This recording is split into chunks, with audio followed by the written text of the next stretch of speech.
5 Best 5G Smartphones with Features and Competitive Prices, Gadgetoz version.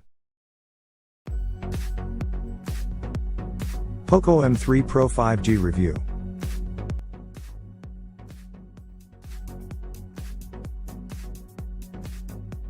But before we start, please support us by pressing the like and subscribe buttons, so that we can continue to provide the latest information about gadgets and technology. Also turn on the bell button to get the latest updates. Your support means a lot to us. Thank you. The Poco M3 Pro 5G is yet another phone focused on offering 5G access on a budget. And while it's doubtful many people will be looking for such a thing, the Poco M3 Pro 5G has a lot more to offer than just speedy cellular connectivity. The new Poco M3 Pro 5G has one particularly rich feature set, for an affordable smartphone that is. There is a 6.5 inches 90Hz LCD screen, the Dimensity 700 chip with 4GB or 6GB of RAM, a triple camera with a 48MP primary shooter, and a large 5000 mAh battery capable of 18 watts fast charging. The phone runs on Android 11 with MIUI 12. The connectivity options are abundant, too. There is 5G in everything that came before it. NFC is supported, too. You can use FM radio, and there is even a 3.5mm audio jack. The Poco M3 Pro 5G also offers an IR blaster, and it can be your universal remote. Bluetooth 5.1 and dual-band Wi-Fi are also available. All of this sounds familiar, doesn't it? That's because the Poco M3 Pro 5G is identical to the Redmi Note 10 5G, sans the different rear panel. While the Redmi had a matte plastic back with a small camera island, the Poco has a glossy glass-like rear cover with this massive black accent for the imagers. And that's how you tell those two apart. The Poco M3 Pro 5G sure seems like a decent entry-level smartphone, and probably one of its biggest treats is that it's cheaper than the Redmi Note 10 5G sibling. Let's take a closer look at the specs sheet now. Xiaomi Poco M3 Pro 5G specs at a glance. Body, 161.8 by 75.3 by 8. 9mm, 190 grams, Gorilla Glass 3 front, plastic back, plastic frame. Display, 6.50 inches IPS LCD, 90Hz, 400 nits, taupe, 500 nits, HBM, 1080 by 2400 px resolution, 20:9 aspect ratio, 405p. Chipset, MediaTek MT6833 Dimensity 700 5G, 7nm, octa-core, 2x2. 2 GHz Cortex A76 and 6x2. 0 GHz Cortex A55, Mali G57 MC2. Memory, 64 GB 4 GB RAM, 128 GB 6 GB RAM, UFS 2.2, microSD-XE. OS/software, Android 11, MIUI 12. Rear camera, wide, main, 48MP, f/1.8, 26mm, 1/2.0, 0.8 micrometers, PAF, macro, 2MP, f/2.4, depth, 2MP, f/2.4. Front camera, 8MP, f/2.0, wide. Video capture, rear camera, 1080p at 30 fps, front camera, 1080p at 30 fps. Battery, 5000 mAh, fast charging 18 watts. Miscellaneous, fingerprint reader, side-mounted, FM radio, infrared port, 3.5mm jack.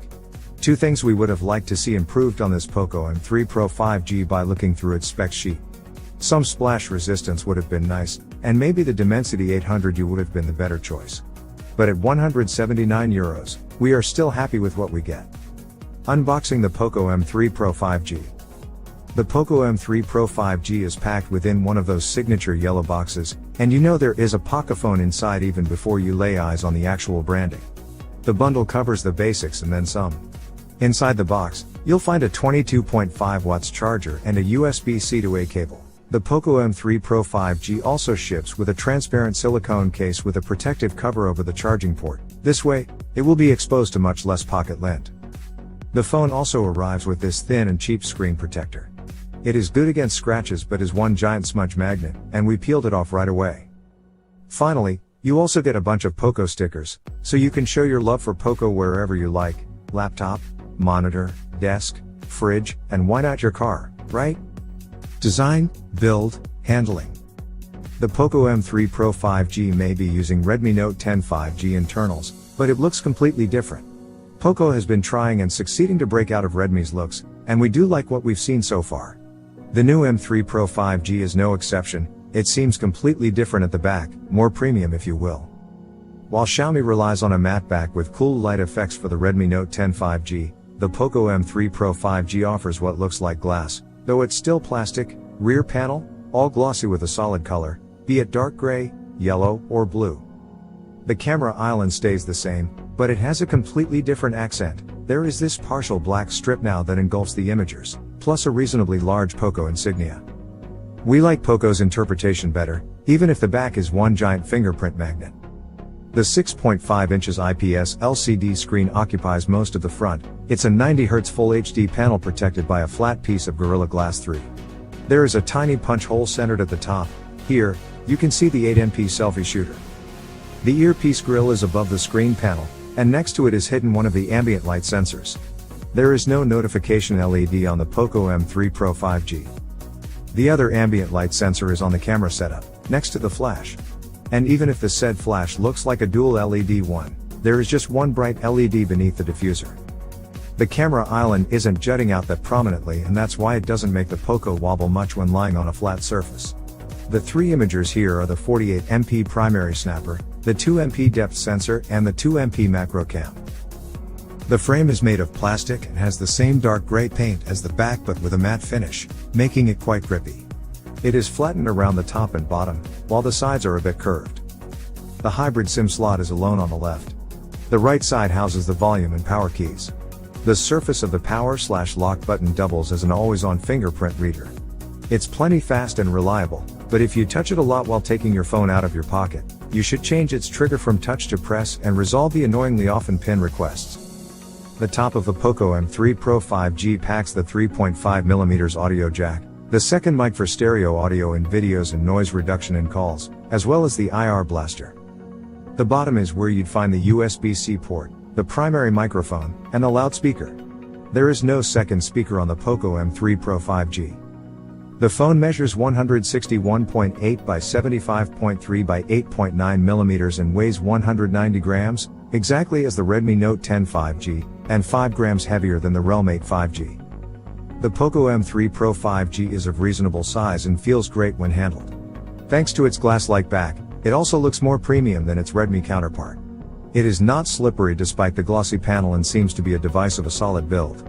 Fingerprints and smudges stick on the back, but you can wipe them easily with a piece of cloth.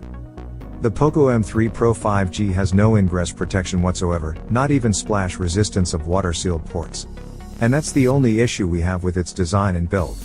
No matter the price tag, we think every smartphone should have some basic level of protection. Display. The Poco M3 Pro 5G features a 6.5 inches IPS LCD screen with a small punch hole around the top. The panel has the usual extended 1080p resolution, 2400 by 1080 pixels, resulting in 400p density and 20:9 aspect ratio. A flat Gorilla Glass 3 piece is shielding the display. The Poco M3 Pro 5G display supports a dynamic 90Hz refresh rate, just like the Redmi Note 10 5G.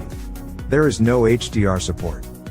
MIUI is offering two refresh rate options, high, 90Hz, and standard, 60Hz. The high setting is supposed to be dynamic. It should auto-switch between 30Hz, 50Hz, 60Hz and 90Hz depending on the shown content. The 30Hz support will be arriving at a later date, though. Xiaomi says that UI should be drawn at 90 FPS for scrolling and kept at 50 FPS when static. The same goes for other static content across compatible apps. 60Hz should be used in games and streaming/local video playback, while 30Hz should be possible for compatible 30 FPS videos. Unfortunately, we cannot confirm this as the integrated refresh rate indicator always shows 90Hz, even when static picture is shown. The only exceptions are 60Hz for the file manager, games, and some video apps, Mi Video, Netflix. Having said that, we cannot be sure that the screen is not working as promised. There is a chance that MIUI and Android are miscommunicating things. If we are to bet, we think Xiaomi is or will be offering the promised dynamic refresh rate support, and the issue we are seeing is because of an error or an early firmware build and will be eventually fixed. Xiaomi has listed the screen's expected contrast ratio as 1500 to 1. The promised typical brightness is 400 nits, while the maximum, 500 nits. We've completed our display measurements, and we can confirm all of these numbers. The Poco M3 Pro 5G screen has a maximum brightness of 413 nits in manual mode, but it can light up as bright as 536 nits when the outdoor mode kicks in. These, coupled with the impressively deep black level, make for an excellent contrast of 1475 to 1. The minimum brightness we captured at point white was just 1.3 nit, impressive. MIUI supports 3 different contrast settings for the Poco M3 Pro 5G display, and they all correspond to the sRGB color space. With the automatic contrast set to on, there is a noticeable blue tinge and the colors aren't that accurate, though punchy. The same goes for the saturated option. The standard contrast setting has superb accuracy within the sRGB color space, and we captured an average delta of 1.9 for color accuracy. Finally, the Poco M3 Pro 5G supports Widevine L1 DRM out of the box, and you will be able to enjoy streaming content at the maximum full HD resolution. Battery life: the Poco M3 Pro is powered by a large 5000 mAh battery, and it supports reasonably fast charging at 18 watts. The Poco M3 Pro 5G posted an excellent result in our battery test with a 121 hours endurance rating, the same as the Redmi Note 10 5G, and close to the Realme 8 5G and Realme 7 5G. It did an excellent job across all test scenarios, calls, web browsing, video playback, and demonstrated decent standby performance. Charging speed. Xiaomi is shipping the Poco M3 Pro 5G with the same 22.5 watts charger we saw bundled with the Redmi Note 10 5G.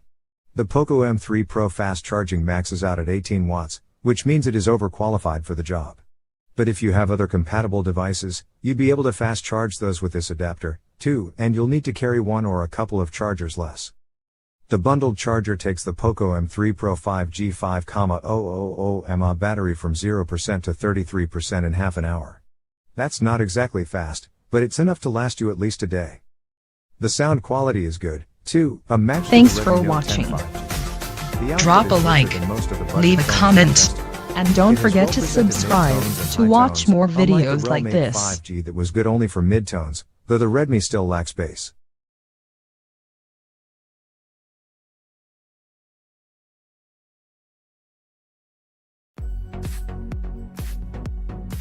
Realme GT 5G review.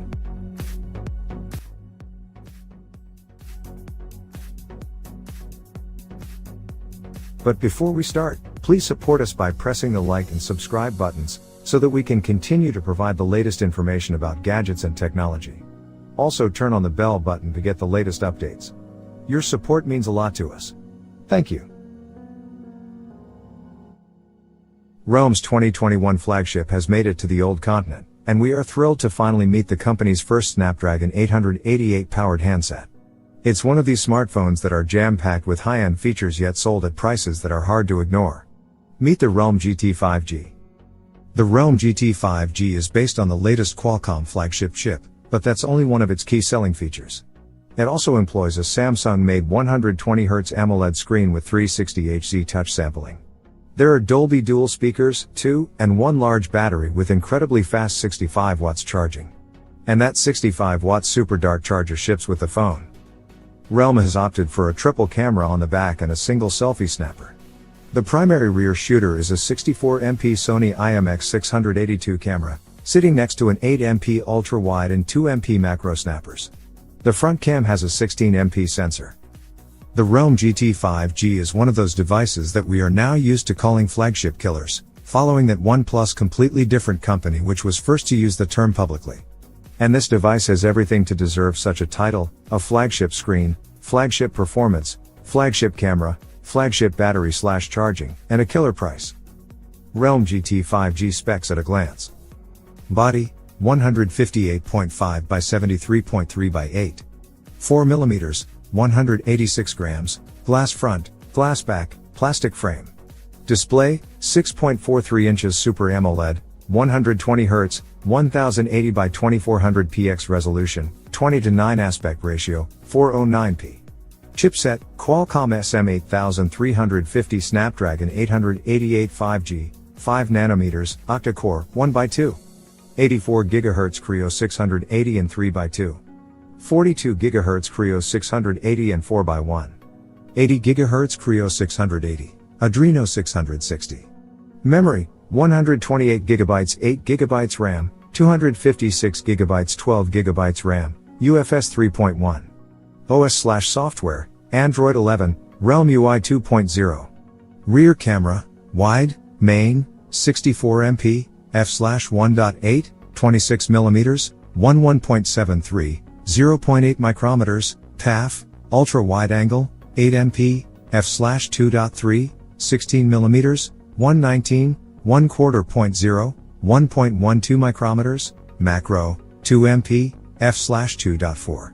Front camera, 16MP, f/2.5, 26mm, wide, 1/3.0, 1.0 micrometers.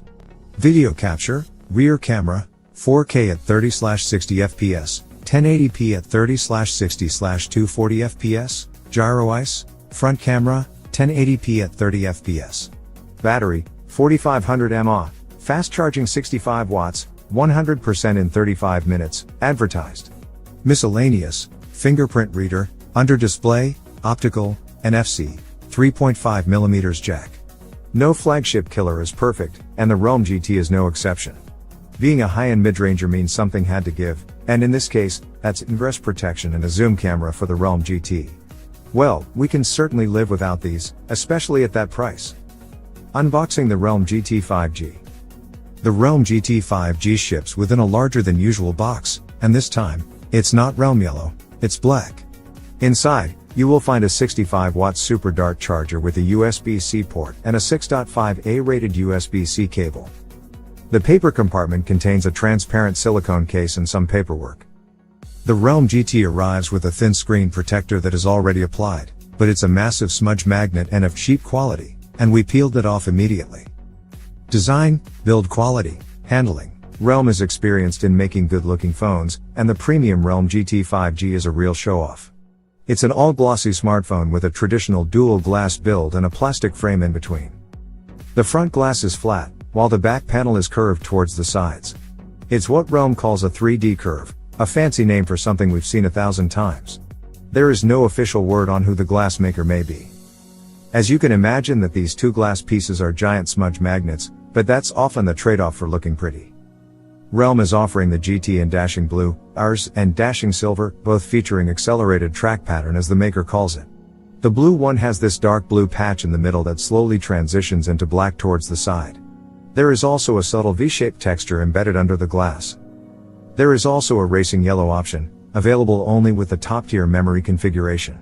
It has dual-tone vegan leather back, most of it is yellow with a black stripe that's as wide as the camera glass. Realm says the leather is wear and tear resistant and is treated to be odorless. The 6.43 inches Super AMOLED screen is one of the Realm GT's highlights, with the other one being the most current flagship Snapdragon chip. The display is of 1080p resolution and 20:9 aspect, but it impresses with 120Hz refresh rate and 360Hz touch sampling rate. There is a small punch hole around the top left corner for the 16MP selfie camera. It's not the smallest we've seen, but not the largest eyesore either. Above the screen, within its frame, is the earpiece behind a thin grill. This earpiece also acts as one of the speakers, and our initial impressions are good, though far from the best we've experienced. There is also an under-display fingerprint scanner. It's the latest optical solution and works great. The sensor is fast and responsive, with excellent accuracy. Finally, looking at the OLED bezels, we've certainly seen thinner, but for this size, feature set and price, we'd say they are perfectly fine. The rear glass has fancy 3D curves, more prominent on the longer sides. Our dashing blue version is captivating. All these subtle effects make for one really cool and unique look. The camera glass is jutting out and contains 3 snappers, a 64MP primary, an 8MP ultra-wide and a 2MP macro. A dual LED dual-tone flash is the last thing of interest here. The Realm GT 5G wobbles on a desk just as any other recent flagship or mid-ranger. There is an instant telltale sign that it's not a full-blown flagship, and that's the plastic frame. The frame has mostly flat top and bottom and slightly curved sides. Ours is painted in dark silver, and while glossy, it is not that smudge-friendly. The bottom has the USB-C port, the 3.5mm jack, the mouthpiece, and the second speaker. The Realm GT measures 158.5 by 73.3 by 8.4 mm and weighs 186 grams, meaning it is a bit more compact than most of the recently released high-tier mid-rangers and flagships. But despite being smaller than usual, the phone manages to fit a great screen, chip and one particularly large 4,500 mAh battery. Handling a glossy phone is not an ideal experience, no two words about that. Yet, the Realm GT provides some grip thanks to its frame. It's not as slippery as the panels, on the contrary. And with a smaller than average body, the GT makes for a good user experience and handling. If you are going to shoot a lot of pictures, thanks for or switch watching. the phone's orientation off, Drop a like, leave a comment, and don't forget to subscribe to watch more videos like this. Much safer. Display. The 6.43-inch Samsung-made AMOLED is one of the Realm GT's key features. It's the usual 20:9 panel with rounded Realm X7 Max 5G GT Neo review.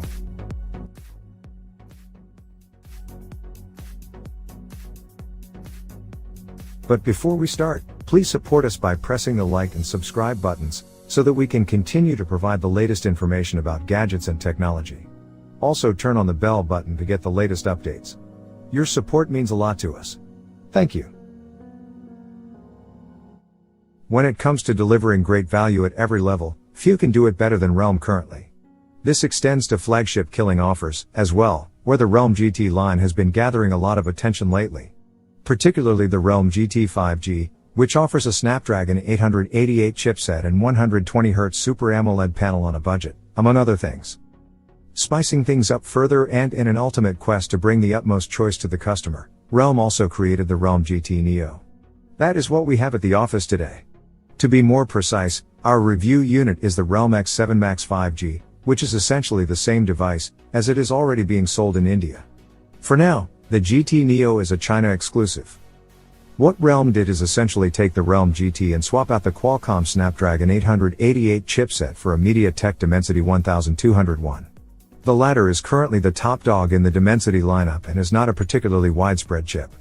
In fact, this is the first time we are seeing the Dimensity 1200. Realm X7 Max 5G specs at a glance. Body, 158.5 by 73.3 by 8.4 mm, 179 grams, glass front, plastic frame, plastic back, splash resistant. Display, 6.43 inches Super AMOLED, 120 Hz, 1000 nits, peak, 1080 by 2400 px resolution, 20:9 aspect ratio, 409p. Chipset, MediaTek MT6893 Dimensity 1205G, 6 nanometers, octa-core, 1x3. 0 GHz Cortex A78 and 3x2. 6 GHz Cortex A78 and 4x2. 0 GHz Cortex A55, Mali G77MC9. Memory, 128 GB 8 GB RAM, 256 GB 12 GB RAM, UFS 3.1. OS/software, Android 11, Realm UI 2.0. Rear camera, wide, main, 64MP, f/1.8, 26mm, 1.73, 0.8 micrometers, PAF, ultra wide angle, 8MP, f/2.3, 16mm, 119 degree, 1/4.0, 1.12 micrometers, macro, 2MP, f/2.4. Front camera, 16MP, f/2.5, 26mm, wide, 1/3.0, 1.0 micrometers. Video capture, rear camera, 4K at 30/60 fps, 1080p at 30/60/480 fps, gyro ICE, front camera, 1080p at 30 fps. Battery, 4500 mAh, fast charging 50 watts, 50% in 16 minutes, advertised, reverse charging 2.5 watts. Miscellaneous, fingerprint reader, under display, optical, NFC, 3.5mm jack. Beyond this chipset swap, the X7 Max GT Neo is pretty much identical to the vanilla Realm GT. You get the same 6.43-inch, 120Hz, Super AMOLED display, as well as an identical camera setup, based on a 64MP main cam, with an 8MP ultrawide, 2MP macro cam and a 16MP selfie. There are some minor differences, as well, mostly related to the slightly different feature sets of the two chips. For instance, the Realme X7 Max 5G is capped at 50 watts of fast charging on its 4500 mAh battery, instead of the 65 watts the vanilla Realme GT gets. The Dimensity 1200 is equipped with Bluetooth 5.1, instead of the 5.2 modem on the regular model. Beyond that, however, the Dimensity manages to deliver pretty much every feature, including 5G connectivity and DSP capabilities. In fact, the adoption of the MediaTek chip could even be behind an odd difference in high refresh rate handling, which we observed on the Realme X7 Max 5G, compared to other recent Realme phones. But, we'll get to that in the performance section of the review, which will likely be the most interesting bit overall, seeing how the Dimensity 1200 is kind of the spotlight of the experience. Before we move on further with the review, we should point out, once more, that though pretty much all of our findings will apply to the Realme GT Neo, as well, we are basing our review on a Realme X7 Max 5G unit. Also, looking at the two specs sheets in detail reveals that the X7 Max 5G officially advertises a few extras its Chinese counterpart lacks, or at least does not officially advertise. These include splash resistance, Dragontrail glass on the front for protection, as well as 2.5 watts reverse charging support. Finally, to the best of our knowledge, there is no 6GB RAM version of the Realme X7 Max 5G available, while the Realme GT Neo does offer that in its base tier. The Realme X7 Max 5G kicks it off with 8GB of RAM and goes up to 12GB. That's what we have in our review unit, alongside 256GB of non-expandable UFS 3.1 storage. Unboxing. Our Realme X7 Max 5G unit came in a nice, thick two-piece silver box. In terms of accessories, you get a charger, a USB Type-A to Type-C cable, as well as a nice clear TPU case. An appreciated addition so you can get up and running straight away. For fast charging, the X7 Max 5G has Super Dart. It maxes out at 50 watts on the side of the phone. Though, the included charger we got is capable of up to 65 watts of Super Dart charging. This is done with a 10 volts at 6.5A output. Clearly a non-standard output, which is why you need the supplied USB cable to make it work, as it has an extra pin for negotiation. Without the cable or the wall wart, you are limited to 10 watts charging, which the provided charger does also support with a 5 volts at 2A output. Using a proprietary cable is far from ideal, and we wish Realme switches over to a Type-C to Type-C implementation of their charging, preferably with USB PD support, sooner rather than later. It is also worth noting that according to some of the official Realme documentation we received, the X7 Max 5G might ship with a 65 watt Super Dart charger in some places. That is of little actual practical consequence to buyers, though. Design and materials. Realme has a thing for this segmented, two-tone design for its back panels lately. The X7 Max 5G is no exception. The Dare to Leap slogan is also present, which is a naturally polarizing aspect of the design. However, compared to, say, the Realme 8 and its back, the Realme X7 Max 5G's back design is markedly tamer. The text is a lot smaller and also less, for that matter, with our unit lacking the CE markings. In terms of the look and feel of the finish on the back, the Realme X7 Max takes some inspiration from other Realme designs like the Realme 8 we already mentioned, as well as the Realme 8 Pro. The main part of the panel has a fine sandblasted finish to it, similar to the Realme 8 Pro. The strip is a lot glossier and akin to that on the Realme 8. Though, it doesn't have nearly as strong of a rainbow reflection effect to it. We count that as an overall positive in our Thanks mind, for watching. since it contributes to the less flashy Drop a overall like, nature of the design. leave a comment, Though, this is and not don't forget to necessarily a subscribe universal. to watch more Many Realme videos like devices tend to this. target a young demographic likely to appreciate a more eye-catching look. Regardless if you're standing on the look, you will, unfortunately, find that both surfaces on the back of the phone. Vivo V21 5G Review.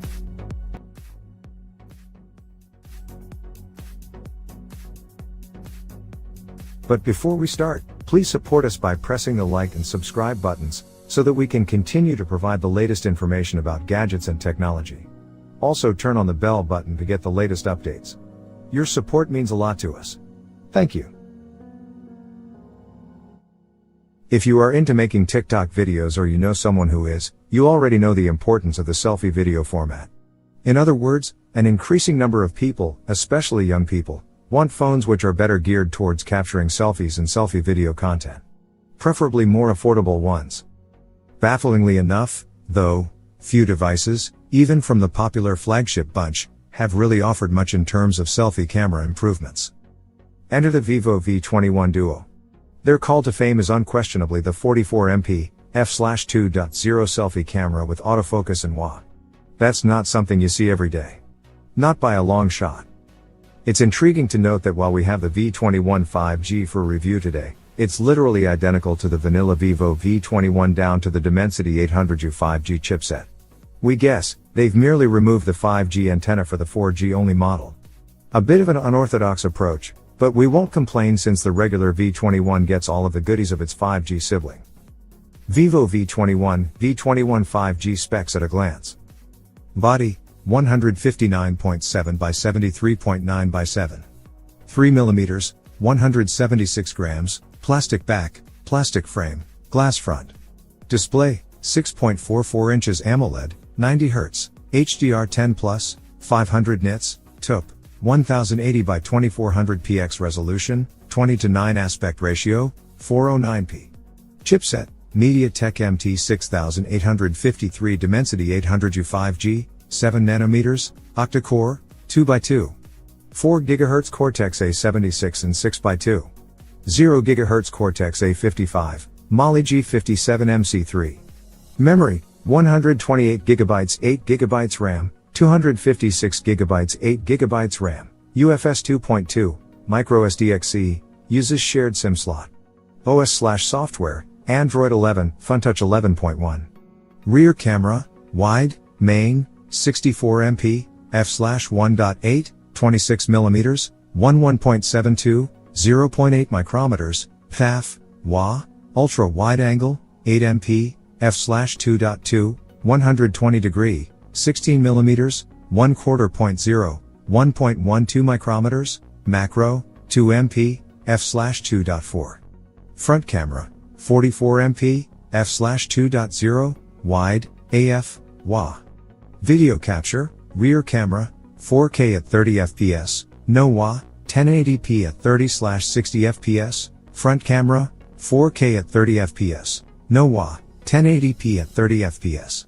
Battery, 4000 mAh, fast charging 33 watts, 63% in 30 minutes, advertised. Miscellaneous, fingerprint reader, under display, optical, selfie LEDs. The mighty selfie camera aside, the V21 Duo doesn't skimp on the rest of its specs sheet either. It is a surprisingly thin phone, measuring 159.7 by 73.9 by 7.3 mm and tipping the scale at 176 grams, while still housing a respectable 4000 mAh battery. The mid-range MediaTek Dimensity 800U, found at their cores, is paired with 8 GB of RAM. And front and center, there is the punchy and smooth 90 Hz AMOLED panel, with HDR10+ support. The camera setup on the back is not too shabby either, with a 64MP main snapper, 8MP ultra-wide and a 2MP macro. All things considered, what we have with the V21 on paper is a solid mid-ranger. However, its MSRP of a bit over €300 makes the 5G model we review here vulnerable to plenty of competition. And this competition often can deliver on some of the things Vivo has left out, like ingress protection, a stereo speaker setup, 3.5mm jack and NFC, to name a few. What the V21 has, though, is a clear spotlight feature in its selfie camera setup. So, the real question becomes just how well it is executed in practice and whether it is good enough to draw a trendy crowd of social network savvy customers. Unboxing. The V21 has a surprisingly rich retail package. Of course, this might not necessarily be the case on every market, but our unit had all of the essentials in the box and then some. Starting with the charger, Vivo has its own Flash Charge 2.0 tech.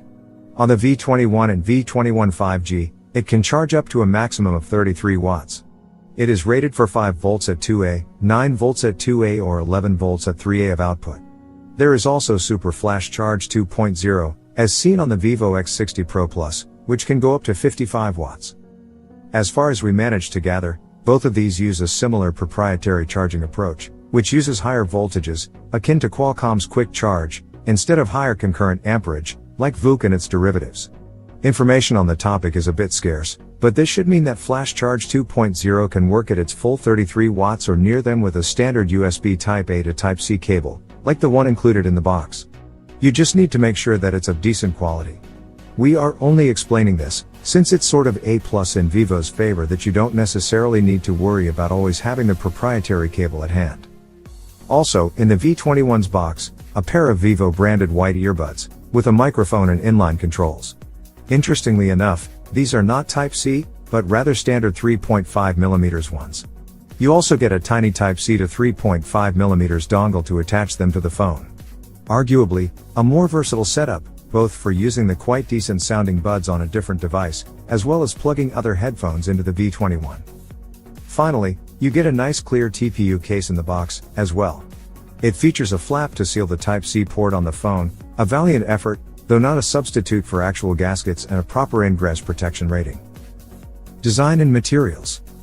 Looks are always going to be subjective, but it's hard to deny how slick and clean the Vivo V21 is. This appears to be the pervasive design language across Vivo's lineup, with the V21 line, in particular, taking after its X60 bigger siblings. There is just something about the two-piece rectangular camera island and its various accents, chamfers and general arrangement that is somehow reminiscent of business and serious designs of old. This is particularly true for the dusk blue color of our review unit. It is a very deep blue, almost bordering on steel color, which works together nicely with the glossy and slightly different shade of blue/steel on the middle frame. Speaking of the frame, it is, in fact, color matched with the back and the camera island. A nice little touch that ties the whole design together. If serious is not your thing, then you can go for the much more colorful Sunset Dazzle color or the Arctic White. That last one seems to only be available on the 5G version of the Vivo V21. The Vivo V21 is a slick device in a more literal sense, too, measuring just 7.3mm in thickness. That is somewhat contrasted by the flat surface design of the middle frame. The frame has a sort of iPhone vibe to it, which is far from criticism. Overall, the Vivo V21 looks very premium. Definitely punching above its mid-range price bracket in the looks department. It also feels good and well made. As far as we can gather, both the back and the middle frame on the V21 are made of plastic. Quite differently feeling plastic, though. The back is almost silky to the touch on our dusk blue unit. It feels quite premium by touch, but it's not particularly easy to keep clean. The frame is shiny and smooth. The glass on the front is probably not Gorilla Glass as otherwise Vivo would have boasted about it. There is also a factory pre-applied screen protector, it's thin and well applied. Speaking of the front side, the bezels around the 6.44-inch AMOLED display are reasonable in thickness, but their size is still a dead giveaway for the mid-range pedigree of the V21. While there is no official ingress protection rating on the Vivo V21, it is worth noting that the SIM tray has a clearly visible, bright red gasket on it. We suspect there is at least some dust and splash protection in place. Controls. The Vivo V21 has a standard control scheme. The volume rocker and power button on the right side are easy to reach and provide nice tactile feedback. The textured finish on the power button is a nice touch. Thanks for watching. Drop a like, leave a comment, and don't forget to subscribe to watch more videos like this.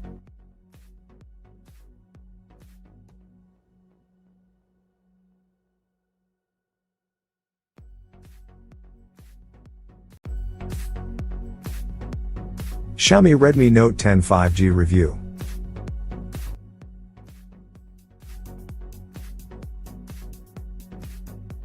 But before we start, please support us by pressing the like and subscribe buttons, so that we can continue to provide the latest information about gadgets and technology. Also turn on the bell button to get the latest updates. Your support means a lot to us. Thank you. The Redmi Note 10 series is one of the most exciting mid-rangers Xiaomi has to offer. The smartphones there cater to diverse groups of users with very affordable price tags. The Redmi Note 10 5G that we have for review today sounds like a rather niche offer. It gives you access to 5G networks on the cheap, but there is more than that. The affordable Xiaomi Redmi Note 10 5G also offers a 90Hz 1080p LCD screen, a triple camera on the back, plenty of connectivity options, a huge battery, and even a decent chipset that can handle gaming on the go. What's the catch? Well, we are yet to find out if there is any. The Redmi Note 10 5G runs on the 5G-enabled Dimensity 700 chipset by MediaTek and is usually coupled with 4GB of RAM and 64GB or 128GB UFS 2.2 storage. We like that Xiaomi has kept the microSD slot, even if it's a hybrid slot. In fact, The Note 10 5G has a lot of fan favorite features like a 3.5mm jack, FM radio, IR blaster, NFC. There are no stereo speakers, though.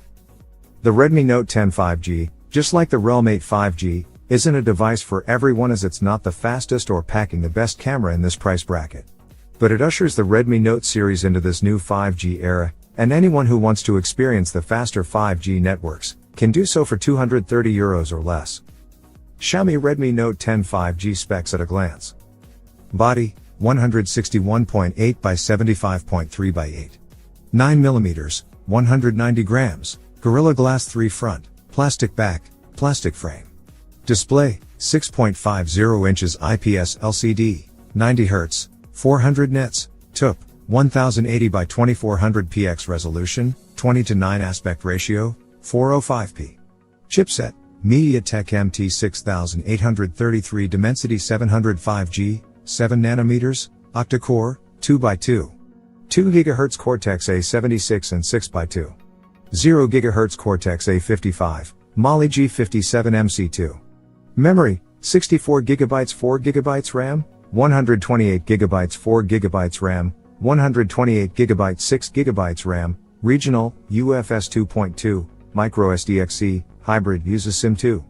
OS/software, Android 11, MIUI 12. Rear camera, wide, main, 48MP, f/1.8, 26mm, f/0, 0.8 micrometers, PAF, macro, 2MP, f/2.4, depth, 2MP, f/2.4. Front camera, 8MP, f/2.0, wide. Video capture, rear camera, 1080p at 30 fps, front camera, 1080p at 30 fps. Battery, 5000 mAh, fast charging 18 watts, 22.5 watts bundled charger. Miscellaneous, fingerprint reader, side mounted, infrared port, 3.5mm jack, FM radio, NFC. We know we've said this more than once, but we do believe every phone these days, no matter how cheap, should be offering some basic ingress protection, IP53, water-sealed ports, water-repellent coating, something that will make it more durable in our busy lives.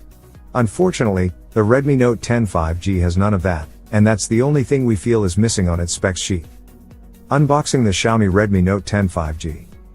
The Redmi Note 10 5G is packed paper box that's as vanilla as they come. It contains a 22.5 watts charger, a USB-C to A cable, and a transparent silicone case.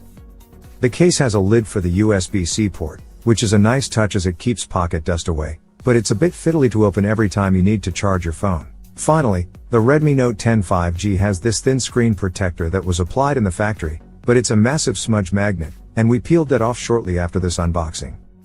The Redmi Note 10 5G is your typical smartphone on a budget. It has a glass front, while the frame and the rear panel are made of plastic.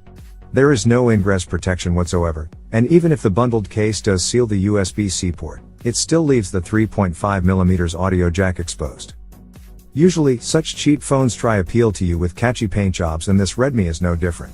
It has a cool matte finish over a reflective back panel, leading to this somewhat mysterious radiant light coming from the camera setup and going outwards.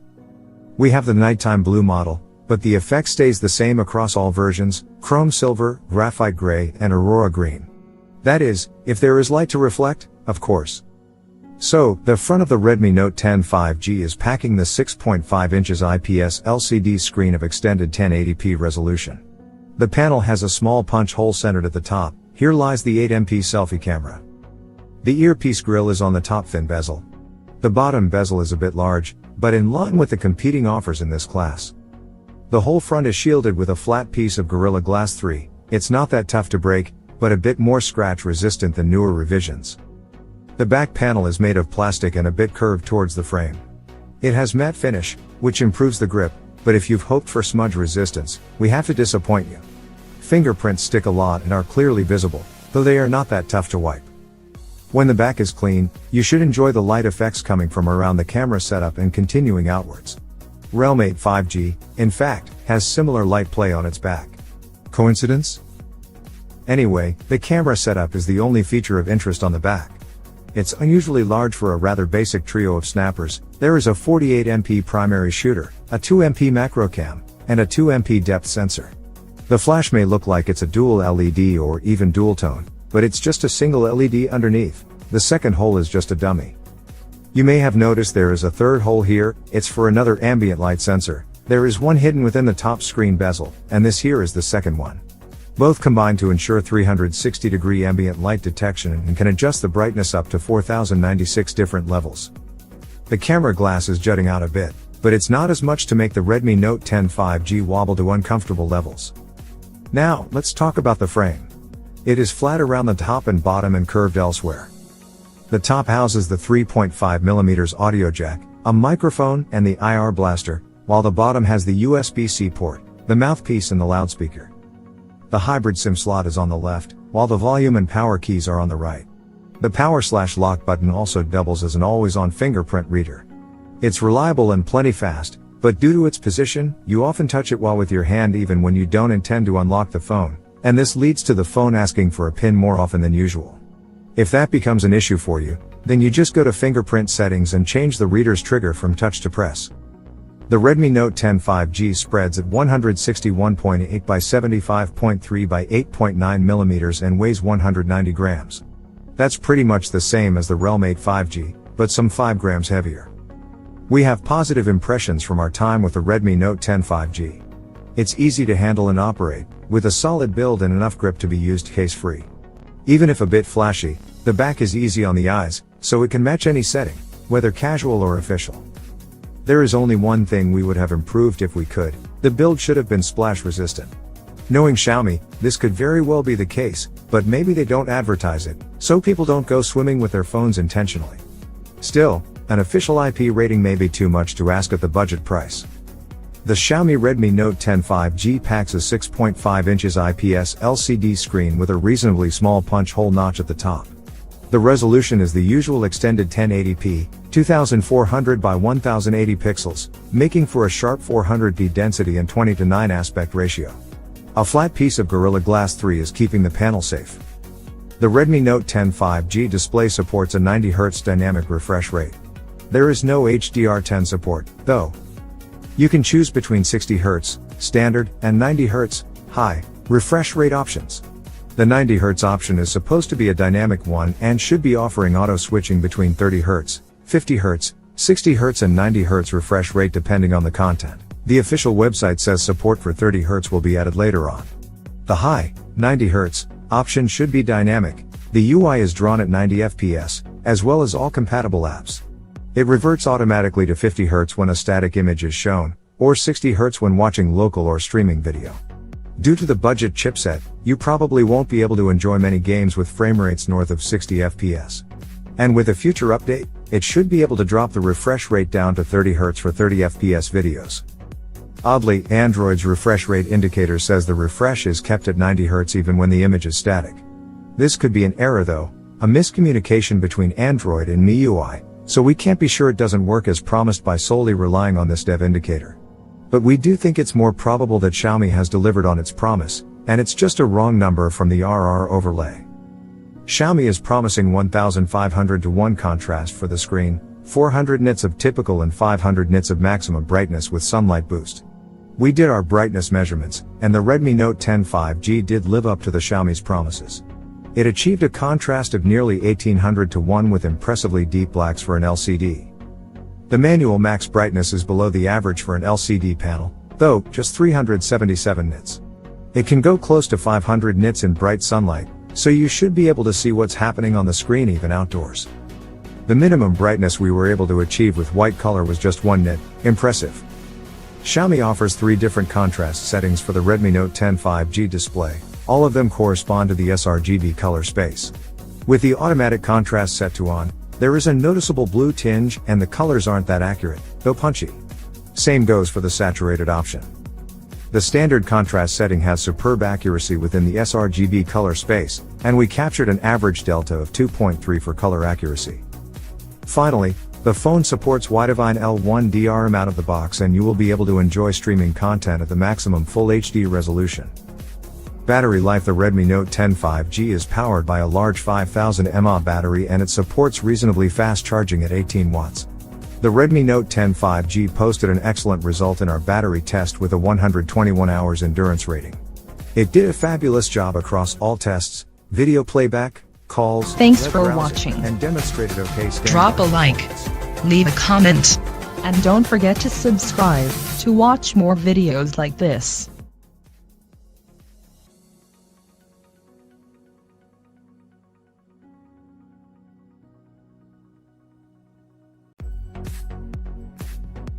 ZTE Axon 30 Ultra 5G review.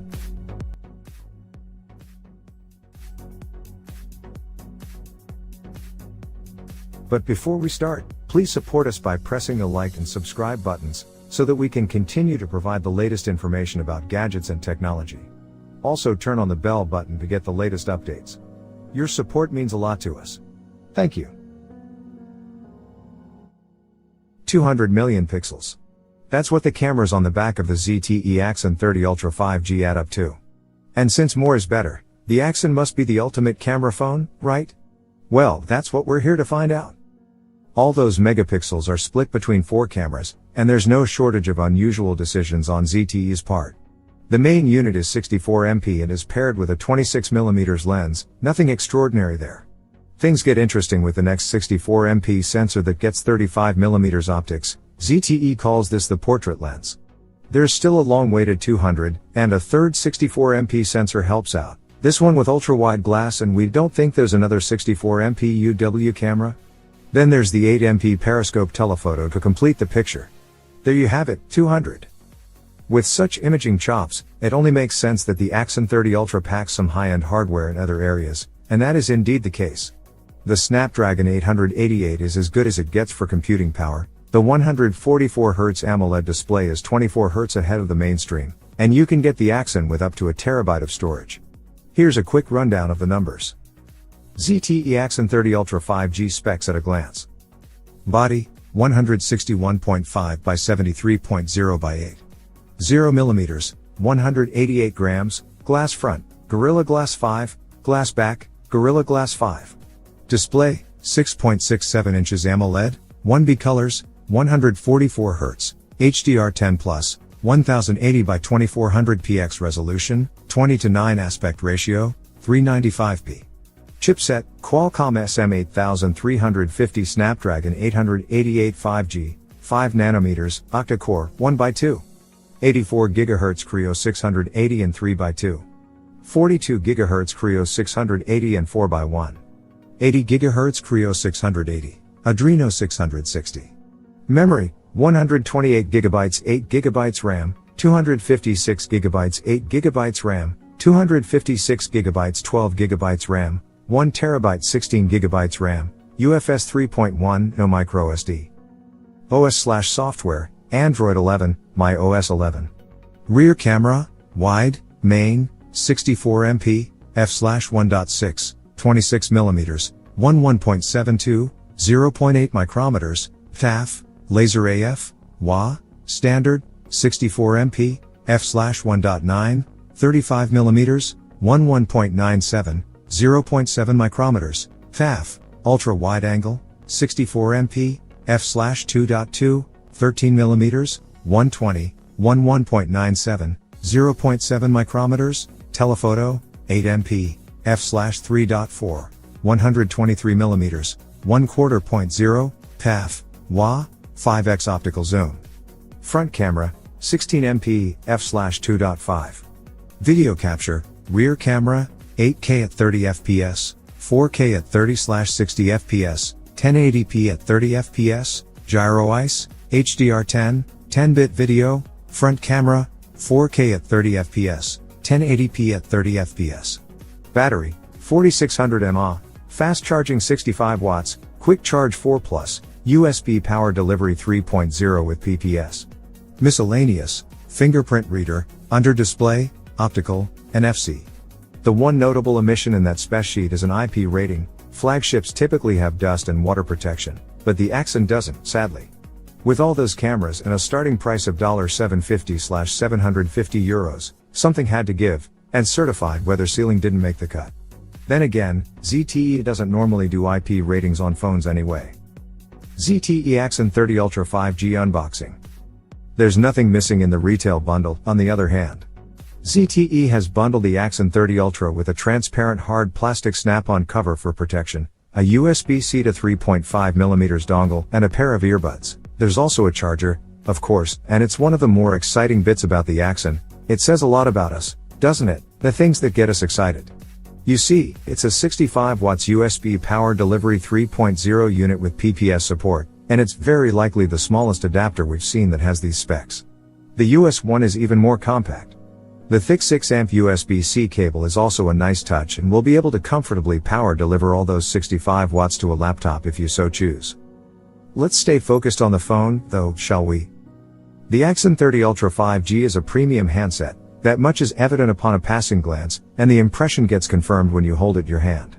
Glass front and back, metal frame, slim bezels, curved edges, the ZTE has all the markings of a flagship. Starting around the back, the Axon's Gorilla Glass 5 panel has a frosted anti-glare finish that comes with the usual trade-offs. It's not as prone to accumulating fingerprints, and it's even more slippery than a glossy panel. Our review unit is in the black colorway, but in reality, you'd be getting more of shades of gray type of effect, depending on how light hits it. There's a smallish ZTE logo in the bottom right corner, joined by a 5G badge, so others know you've got next-gen connectivity. 3 other color variants should be available, at least in China. The blue one looks more like mint in pictures and follows the black in terms of design accents, or lack thereof. The white has a pearlescent effect going on, but also bold Axon branding along the left side. That same Axon is stamped on the faux leather panel of the light brown variant too. The camera assembly is a pretty prominent one, it needs to be, with all those megapixels inside. There are 4 camera modules in there, a laser AF emitter/receiver pair, dual LED flash and even a mic. A 3x64MP badge advertises the main attraction, and the lens specs are written below it. A metal lip to one side carries a NeoVision photography branding.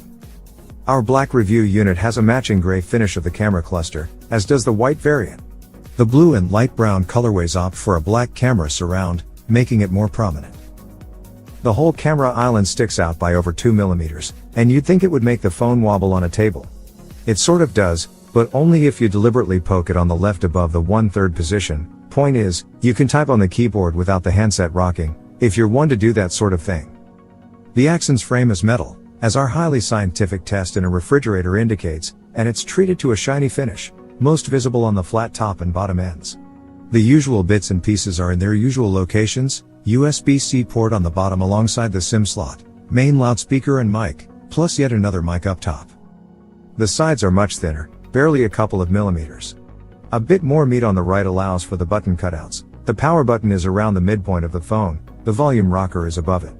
Both controls are adequately sized and click very positively. The power button has a textured finish giving you tactile feedback.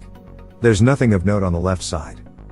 The display used for the Axon 30 Ultra is another one of its premium touches. It features gently curved sides that end in some of the thinnest black borders on the market. The top and bottom bezels are similarly minimal, with the bottom one ever so slightly thicker. The fingerprint reader on the Axon is of the optical under-display variety, so nothing unusual for the class. What is a bit out of the ordinary is the sensor's high placement. You could say it's in a more natural position that way, even if it may take some getting used to if you're coming from virtually any other handset.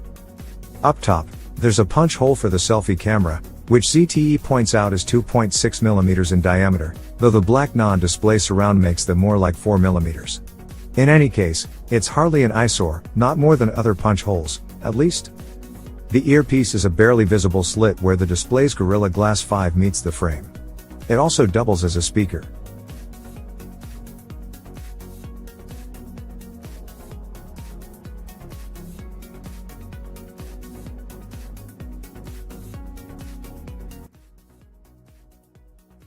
Thanks for watching. Drop a like, leave a comment, and don't forget to subscribe to watch more videos like this.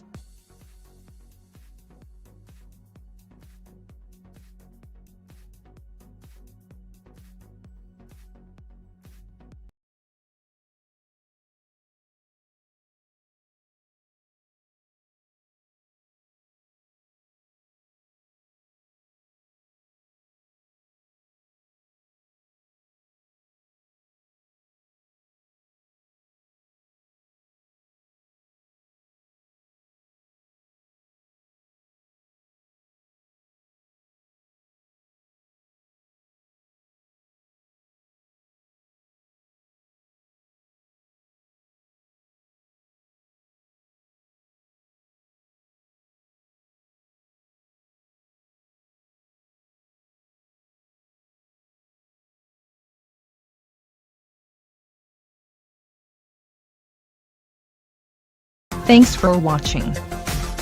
Drop a like, leave a comment, and don't forget to subscribe to watch more videos like this.